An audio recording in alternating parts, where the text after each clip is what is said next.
Assalamualaikum warahmatullahi wabarakatuh.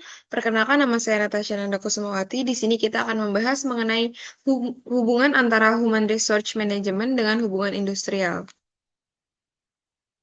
Di sini kita akan membahas mengenai definisi Human Resource Management. Human Resource Management atau HRM adalah pendekatan strategis dalam mengelola sumber daya manusia di organisasi untuk meningkatkan kinerja karyawan dan pencapaian tujuan organisasi, yaitu untuk meningkatkan produktivitas, meningkatkan kepuasan kerja, menjaga hubungan harmonis, maupun mendukung pengembangan organisasi. Lalu di sini ada perbedaan tugas dan tanggung jawab HRD dengan HRM. HRD, Human Research Development, itu biasanya berfokus kepada pengembangan individu dan pelatihan. Tugasnya melakukan pelatihan, pengembangan karir, manajemen kinerja, dan orientasinya itu yaitu jangka panjang. Sedangkan HRM atau Human Research Management itu fokusnya kepada pengelolaan strategi SDM tersebut.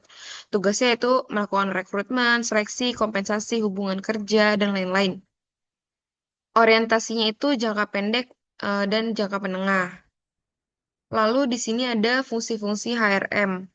Yang pertama itu ada perencanaan SDM dengan menentukan kebutuhan tenaga kerja di masa depan. Lalu ada rekrutmen dan seleksi, menarik dan memilih kandidat terbaik. Lalu ada pelatihan dan pengembangan, yaitu meningkatkan keterampilan dan kapabilitas karyawan. Lalu ada manajemen kinerja dengan mengevaluasi dan meningkatkan kinerja karyawan.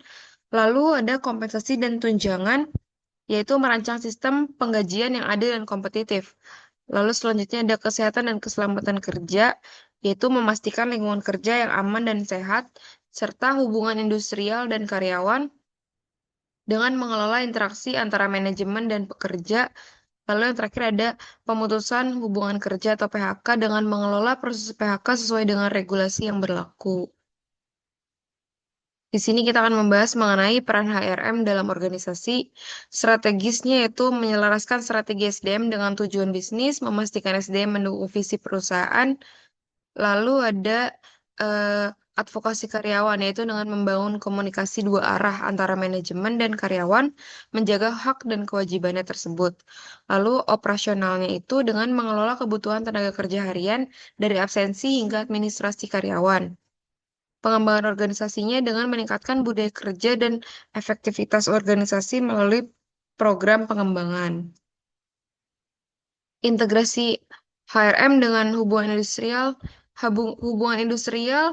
eh, adalah proses membina hubungan antara pekerja, manajemen, dan serikat pekerja untuk menciptakan keharmonisan dan keadilan di tempat kerja.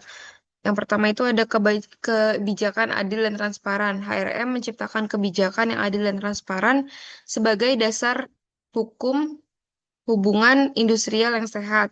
Yang kedua itu mencegah konflik kerja melalui pendekatan harmonis. HRM berupaya mencegah dan menyelesaikan konflik secara damai. Lalu yang ketiga ada jembatan kepentingan berperan sebagai mediator menghubungkan kepentingan manajemen dengan pekerja. Lalu yang terakhir ada mendorong dialog sosial dengan mempromosikan dialog terbuka dan perjanjian kerja bersama atau PKB untuk kesepakatan yang saling menguntungkan. Sekian presentasi dari saya, kurang lebihnya mohon maaf. Wabillahi taufiq wal hidayah. Wassalamualaikum warahmatullahi wabarakatuh.